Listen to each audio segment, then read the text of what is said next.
Good morning, friends. This is your old girl, Melanie Rose, here to share your daily aspects. Today is Thursday, October 7th, 2021. The moon begins the day in Libra, but makes ingress into Scorpio early. This is another shift from air vibes to water vibes, and a shift from thoughts and ideas to feelings and intuitions in the heart and home. The sun will be in Libra until the 18th of this month, putting the spotlight on all those things the planet Venus represents, like love and loyalty, abundance, truth, and beauty. If you're not feeling a good balance of these things in your life, now is the time to invite them in. Venus's favorite look is to sit back and receive, revealing faith that the universe provides. Okay, so let's take a look at these planets and aspects before we get into interpretations. The sun is here with us always, and that is our outer life. Started to write inner life there. I'm so focused on the moon. Outer life, the sun, this is like our ego, and it's how we present ourselves to the world. The moon is the inner life. Our emotional selves, the things that we feel on the inside, but also has to do with our domestic sphere, so where we are at home and who we're at home with. This moon is the first day of the waxing crescent, so it's really still kind of part of the new moon. New moon invites us to set intentions, because we're about to make a plan, okay?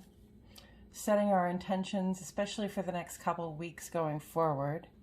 And then the waxing crescent actually also invites us to begin to visualize what it will look like when those intentions we set have come to fruition. I almost said visualizes. That'll work. Okay. We have Mercury present. This is our planet for day-to-day thoughts, ideas, communications, travel, and all those things that we use to deliver our communications and our traveling. Mars is here. This is our personal sense of initiative. This is where our ambition kicks in. Uranus does things differently.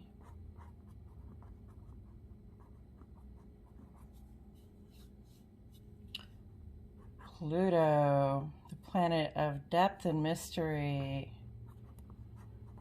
Our intuition is often at play when Pluto is on the board. This is also our intuitive sense of beginnings and endings. Sagittarius, we'll talk about that. Scorpio, we will talk about that. Saturn is here. And that's our structure and stewardship. Saturn always reminds us that the tried and true things are what works best to achieve success, especially when Saturn is involved. Right, so this is about growing and maintaining those things that we are resolved to see come to fruition.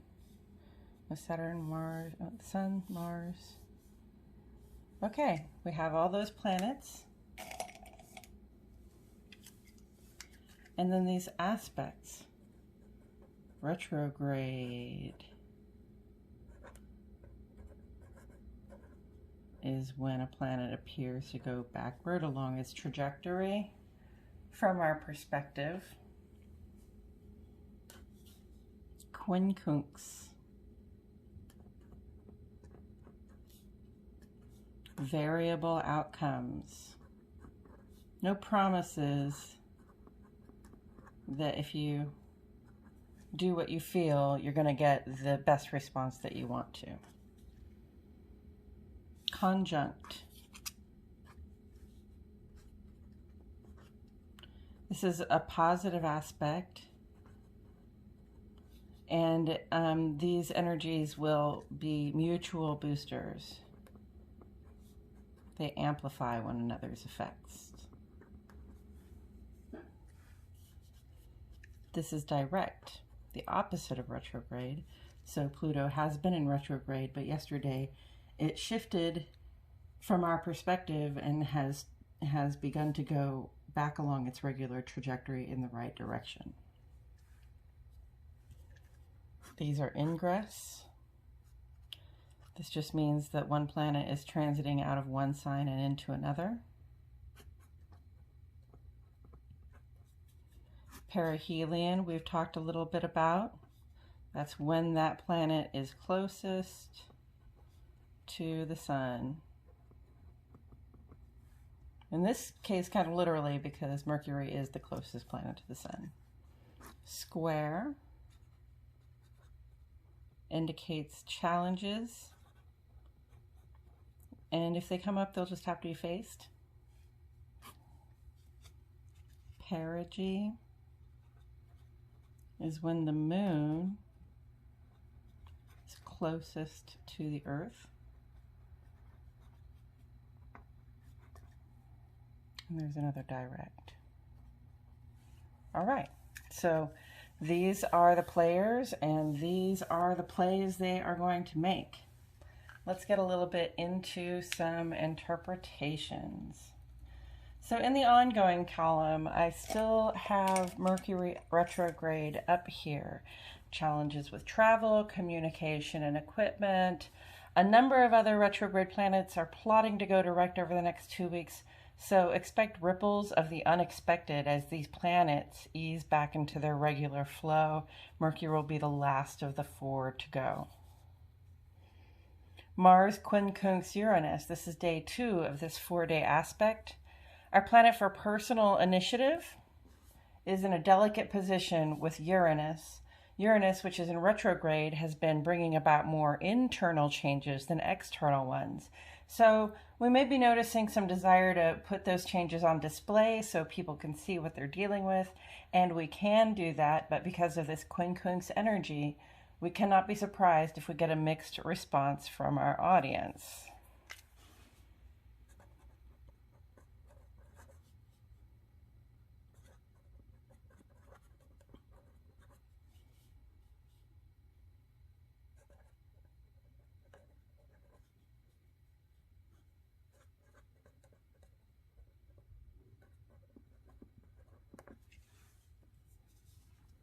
All right, on to Sun conjunct Moon, day 2 of 2.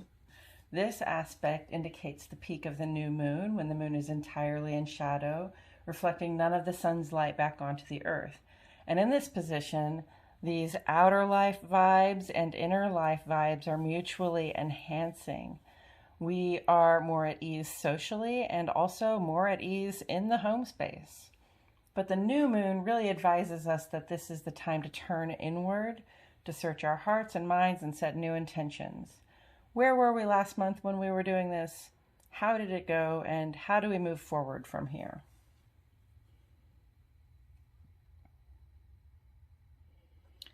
Inquire within. And Pluto direct, I'm just leaving this here for today as a reminder that the retrograde madness is about to be, well, not quite so bananas. Pluto went direct yesterday, and it's possible we had some insights bubble up as its apparent course shifted, perhaps even some seemingly abrupt endings and beginnings. But now Pluto is back to its good old changes on the periphery game. The mysteries may become more foggy, but we can still access our intuition to get in touch with what Pluto has to offer in terms of insight. And we have a few fresh aspects today, so let's go ahead and get into them. I give these aspects in Central Standard Time. At 6:21 a.m., Venus makes ingress to Sagittarius.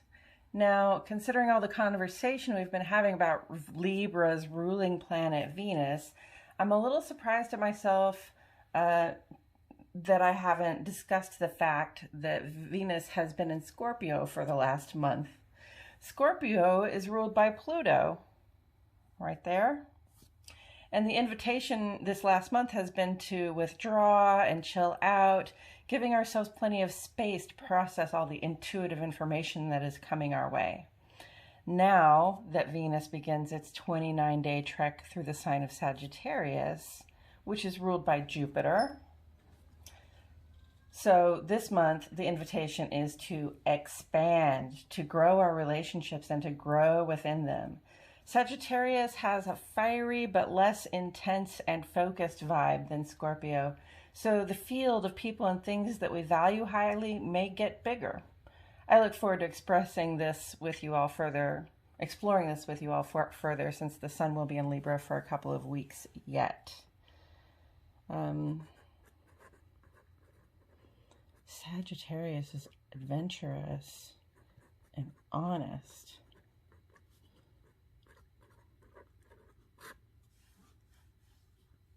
Okay. Next at 9:22 a.m., the moon makes ingress into Scorpio. And here's a quote directly from the wee moon. Moon in Scorpio turns us inward, deepens our curiosity and focus, but gives us a little bit of attitude. We need privacy, as moods may be prickly. Clear the deadwood of your soul or your garden and seek deep, refreshing contemplation.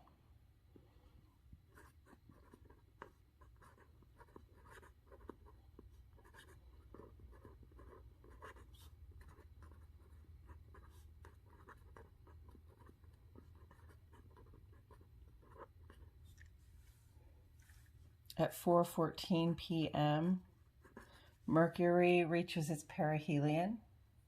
This is the point in Mercury's orbit around the sun where it comes closest to the sun in its orbit around the sun. Mercury is our planetary representation of the day-to-day ideas, communications, and travels. And when it's at its closest point in its orbit to the sun, these things receive special visibility. Mercury in retrograde, of course, tells us that the hiccups we encounter may also receive special visibility. So let's be cool, Fonzie, and communicate with care and precision.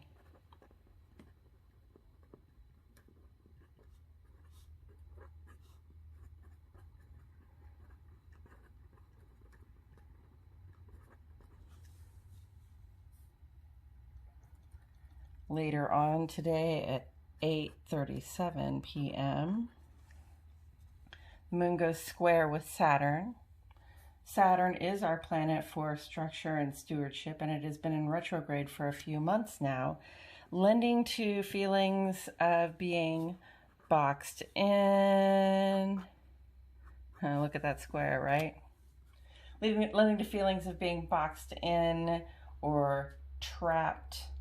And we may be feeling this sense that of being trapped or unnecessarily limited in our capacity to make progress on the things that we promise to nurture.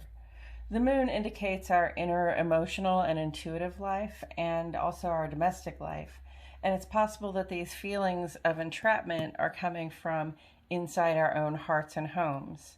The challenge comes in, of course, because the heart and home don't like to feel as though they're in jail. But this is a 2-hour aspect, so please understand that if you feel stuck right now, that feeling might resolve itself in a short while. And this aspect has occurred only as an opportunity for us to notice those things in the heart and home that tend to make us feel that way.